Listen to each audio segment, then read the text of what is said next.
मैं सुधा रावत आज इस सेशन में आप सभी का हार्दिक स्वागत करती हूँ। हमारे आज के सेशन में doctor Satish Chandra Gupta, MD, Aligarh Ayurveda medical college के एसोसिएट प्रोफेसर हैं, एक रिसर्चर हैं, स्पेशलिटी इन प्लांट्स इनका विषय है और आयुर्वेद के इंटरनेशनल स्पीकर भी हैं। पंचभूतों से बना यह शरीर रह सकता है तभी निरोग जब हम करें प्रकृति संयोग।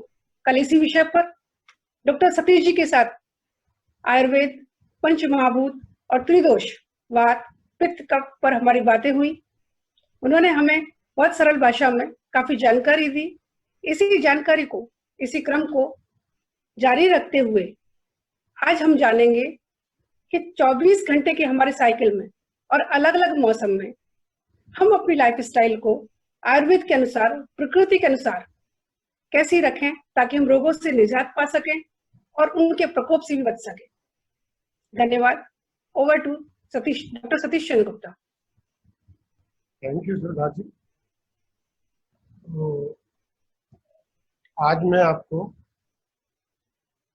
जो आयुर्वेदिक साइकिल है 24 घंटे का आपका जो समय है, तो किस तरह उसमें जीवन यापन करना चाहिए, आपकी लाइफ कैसी होनी चाहिए, उसके बारे में मैं आपको बताऊँ। उससे पहले जो हमने कल पढ़ा उसका ब्रीफिंग मैं देना चाहूँगा। बहुत से ऑडियंस का कल लेक्चर यदि किसी का छूट गया है या मेरे को जैसा फीडबैक मिला है तो मैंने अपने आप को और सरल या इजी वे में आपको समझाने की पूरी कोशिश करूँ। तो पहले हम जो कल हमने पढ़ा त्रिदोष और पंचमहाभूत थ्योरी, उसको थोड़ा सा रिवाइज करना चाहिए। तो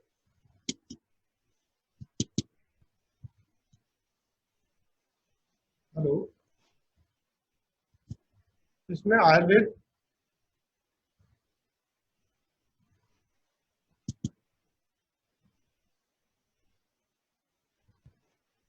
सतीश जी आपकी आवाज आ रही है, स्क्रीन भी आ रही है। आप स्टार्ट करिए बोलना। स्क्रीन को आप चला रहे हैं क्या?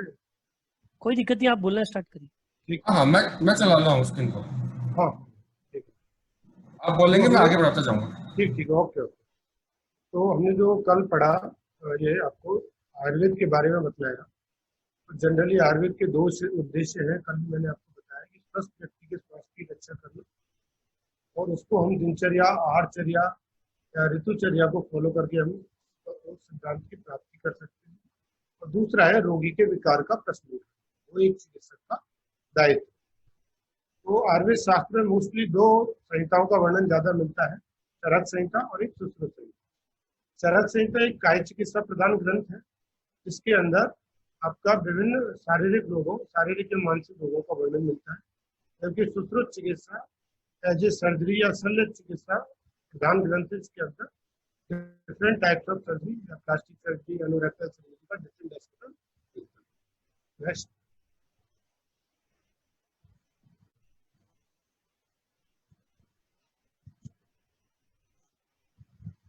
हेलो अजय जी। हाँ, मैंने नेक्स्ट कर दिया। हाँ, 4 तरह की आयु का वर्णन मिलता है। तो मैंने बताया सुखायु, दुखायु, हितायु और अहितायु। तो इसमें जो हमें है सुखायु और हितायु का सेवन करना। सुखायु मीन्स जिसमें आपका जो आपकी शारीरिक मानसिक दूषण से रहित हो, और हितायु मतलब प्राणी मात्र का हित करने वाली, अर्थात आपका काम क्रोध द्वेष से मुक्त आयु, वो आपकी हितायु है। नेक्स्ट।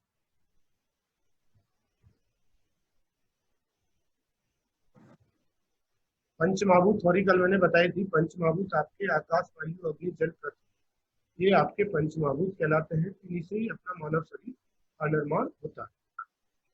नेक्स्ट। ये आपको जो इमेज दिखाई दे रही है, इसमें आप देखोगे कि आकाश और वायु से आपका वात दोष बनता है और आपका अग्नि से मेनली पित्त दोष और जल और पृथ्वी से आपका कफ दोष की उत्पत्ति होती है।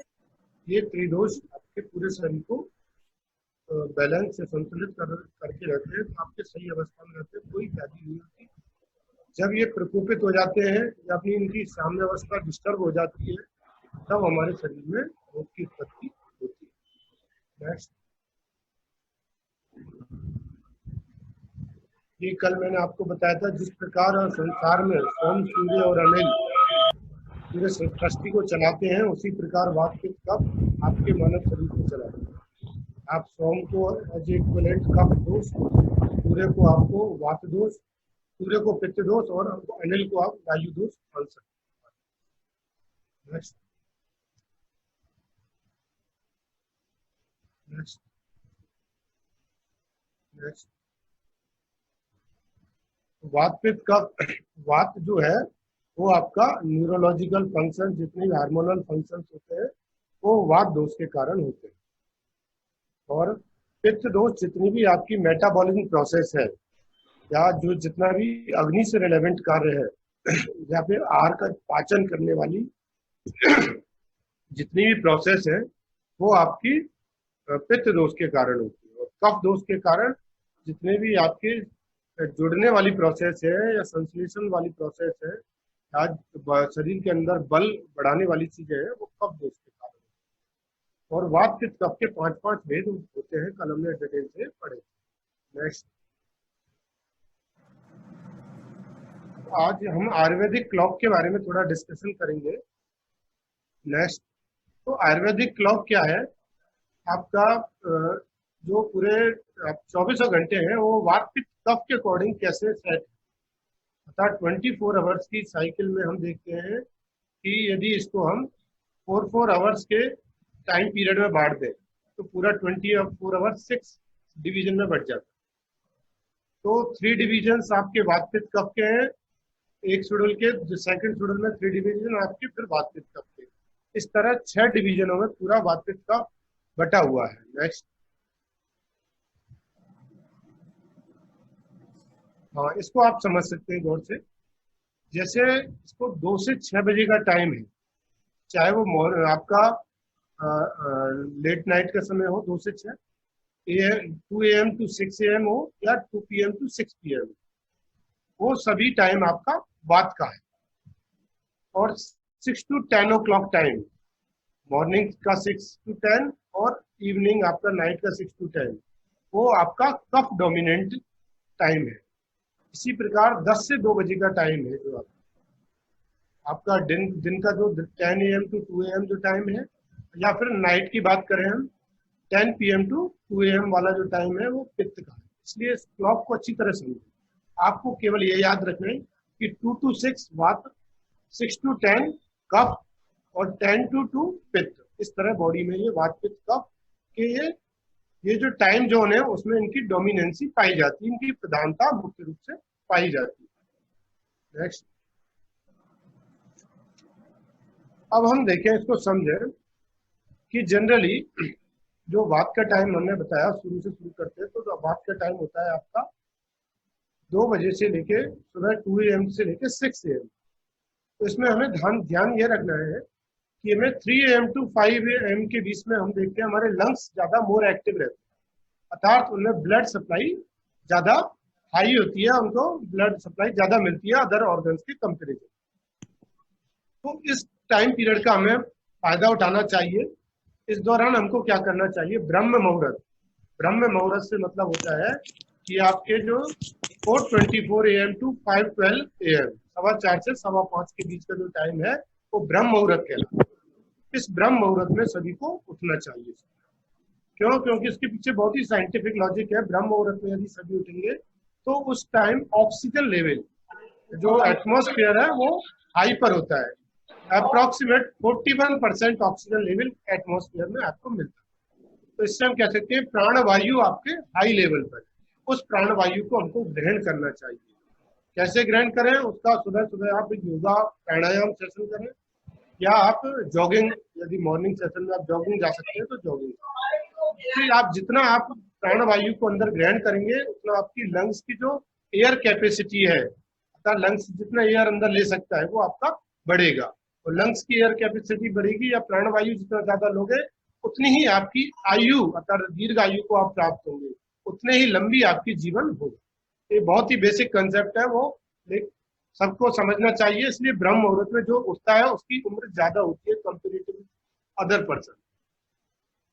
अब दूसरा ध्यान हमें यह रखना है ब्रह्म मुहूर्त में, जो इस सेशन में आपका योगा प्राणायाम के अलावा ध्यान या प्रार्थना या कोई तपस्या कोई करना चाहता है उसके लिए भी सबसे बेस्ट टाइम है, क्योंकि जो एटमॉस्फेयर है बिल्कुल साइलेंट होता है, उसमें किसी प्रकार का कोई डिस्टरबेंस नहीं होता, प्राणवायु रिच है, ऑक्सीजन रिच है जो एरिया सुबह का, और आसानी से कोई भी विषय में इजीली समझ में आ जाता है।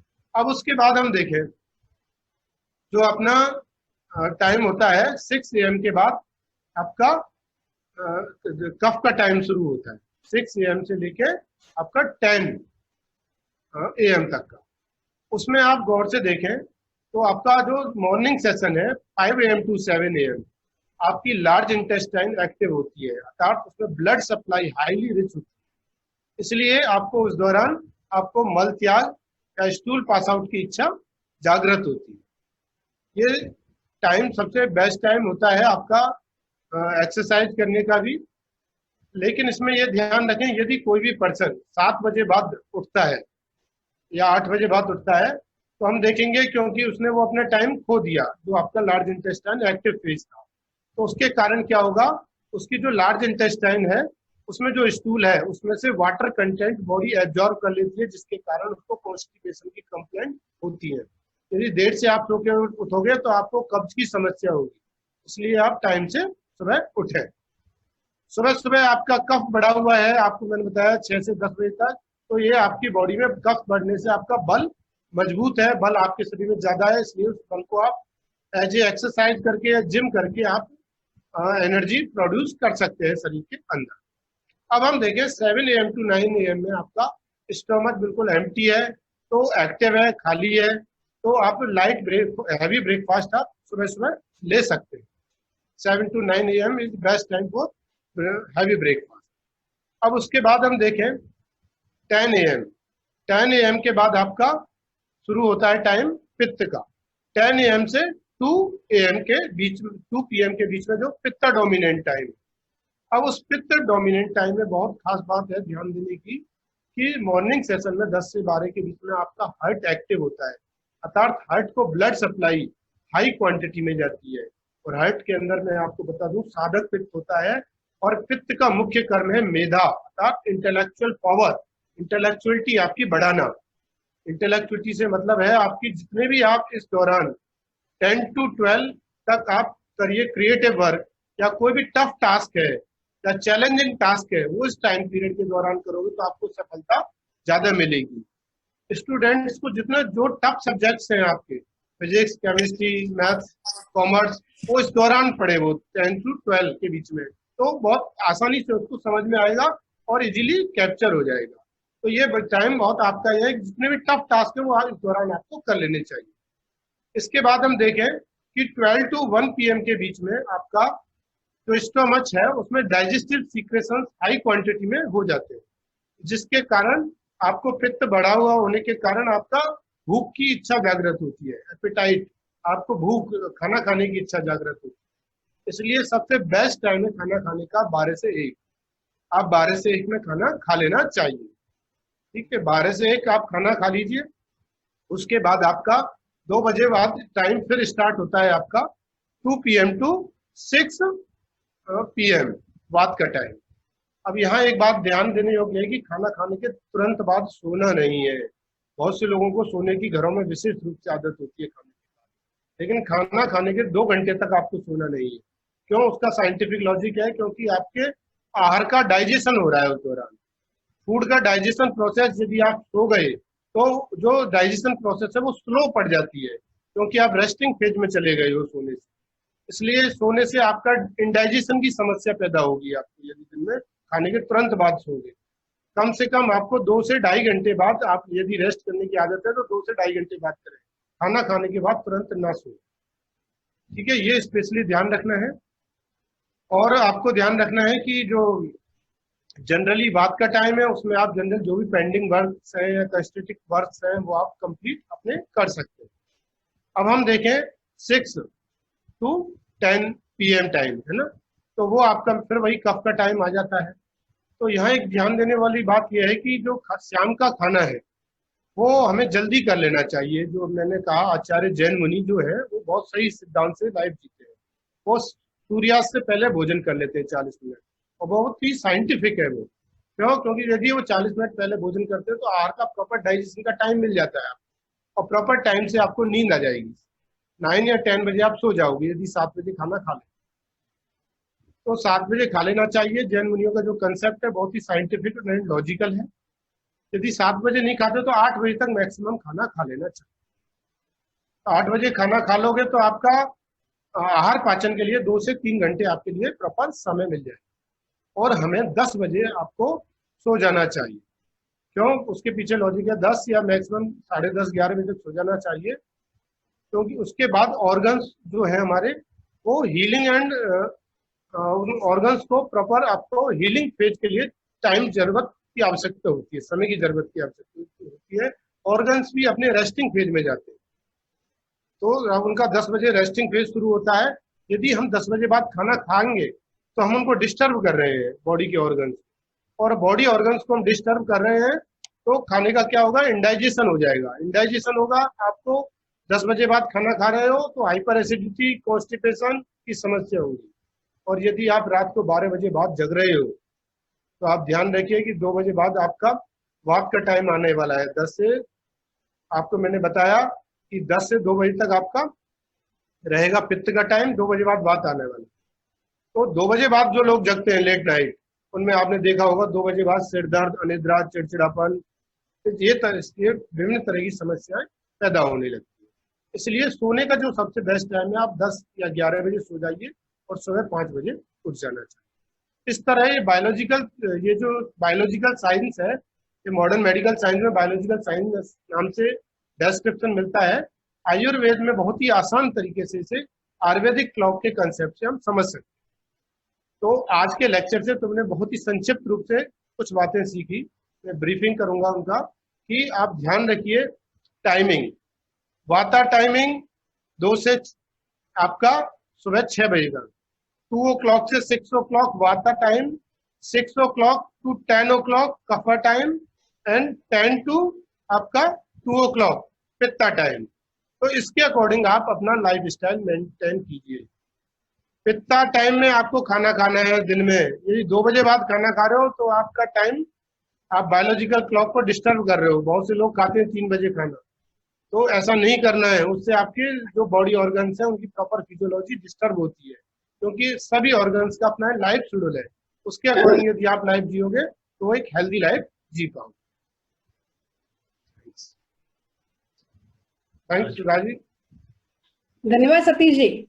आपने जो 24 घंटे की साइकिल बायोलॉजिकल क्लॉक जो हम सबको बताई, बहुत अच्छी सरल भाषा में इतनी अच्छी जानकारी दी है। हम सब चाहेंगे कि इसको डेली जीवन में अपने उतारें। इस यूजफुल जानकारी को सभी की सभी अपने डेली रूटीन में लें, ताकि एक स्वस्थ समाज, स्वस्थ देश, स्वस्थ जीवन का निर्माण कर सके। हम सभी की ओर से आपको पुनः धन्यवाद, बहुत बहुत धन्यवाद। इस स्वम मंथन की सीरीज में हम इस कड़ी को आगे बढ़ाते हुए अगले हफ्ते फिर मिलेंगे एक नए हस्ताक्षर के साथ, एक नए विषय को लेकर के। आशा है हम आपको हमारा ये विषय भी पसंद आया होगा और अगले विषय के लिए भी आप उतने ही उत्सुक होंगे। आपकी फीडबैक का हमें हमेशा इंतजार रहेगा। फिर से संबंधक की पूरी टीम को, स्पेशली भावना जी, अजय जी, आप सबको बहुत बहुत धन्यवाद।